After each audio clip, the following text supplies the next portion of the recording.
suốt đồng hồ đã đổ chuông. Liệu người có nhớ em như cái em nhớ anh?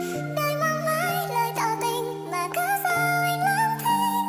Nói ra lời yêu em khó vậy sao? Phải làm sao?